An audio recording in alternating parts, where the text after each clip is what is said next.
आरती. Maharashtra express news मध्ये आपले स्वागत. तर पाहूया आजच्या काही विशेष घडामोडी.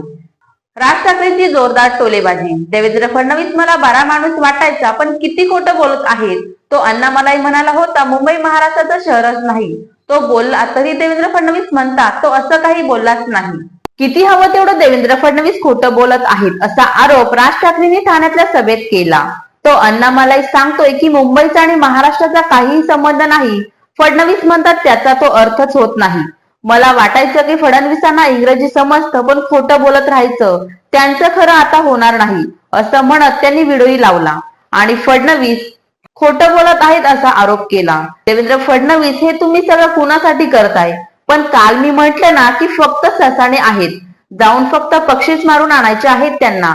मी त्या गौतमी अदानीचं प्रकरण काढलं, काय मिरच्या झोंबल्या, पुढे काय सुरू केलं. माझा आणि गौतम अदानीचा फोटो माझ्या घरी गौतम अदानी येऊन गेलाय, रतन टाटा येऊन गेले आहेत, मुकेश अंबानी येऊन गेले आहेत, चित्रपटातले कलाकारही येऊन गेले आहेत. माझ्या घरी येऊन गेले म्हणून त्यांची पाप झाकायची कमी असा सवाल राज ठाकरेंनी केला. गौतम अदानी घरी येऊन गेले आहेत, पण गौतम अदानी घरी आले होते काहीतरी 2 ते 3 वर्षापूर्वी आले होते. आता घरी आले होते तर काय करू, हाकलून देऊ? शिवाय अदानीशी दोस्ती करण्या इतका अडाणी मी नाही असंही राज ठाकरेंनी म्हटलं आहे. आमचं गुजराती लोकांशी समाजाचे भांडण नाही. जे काही डाव रचत आहेत त्या विरोधात तिथल्या गुजराती समाजाने बोललं पाहिजे असं राज ठाकरेंनी म्हटलं आहे. नवी मुंबईचा विमानतळ सोडला तर अदानीने एकही विमानतळ बांधलेले नाही. जी विमानतळे घेतली आहेत ती फक्त गन पॉइंट वर चालायला घेतली आहेत. पोर्टचंही जे गुजरात मधली मुद्रा पोर्ट बांधली आहेत, इतर पोर्ट गन पॉइंट वर चालवायला घेतली आहेत असा गंभीर आरोप राज ठाकरेंनी ठाण्यातल्या सभेत केला. गौतम अदानीवरचं मेहरबानी का? गौतम अदानी मागच्या 10 ते 11 वर्षात श्रीमंत झाला आहे. टाटा बिर्ला यांना हे सगळं करायला 50 ते 60 वर्ष लागली होती. मी उद्योगपतींच्या विरोधात नाही, पण एकाच उद्योगावर एवढी मेहरबानी का असा प्रश्न विचारणारा माणूस मी आहे. मराठी शहरावरचा ठसा यांना पुसायचा आहे असं राज ठाकरेंनी म्हटले आहे.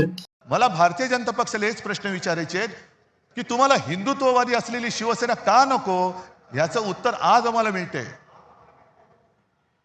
तुम्हाला मुफ्ती मेहबूबा मुफ्ती चालते. संघ मुक्त भारत म्हणजे संघ नको म्हणणारा नितीश कुमार चालतो. मोदींना अतिरेकी म्हणणारे चंद्रबाबू चालतात. पण शिवसेना नको. याचं कारण जोपर्यंत शिवसेना आहे तोपर्यंत तुम्हाला मुंबईचा घास गिळता येणार नाही हे फक्त माहिती आहे, म्हणून तुम्हाला शिवसेना नकोय. शहरातील महत्त्वाच्या ठळक घडामोडी.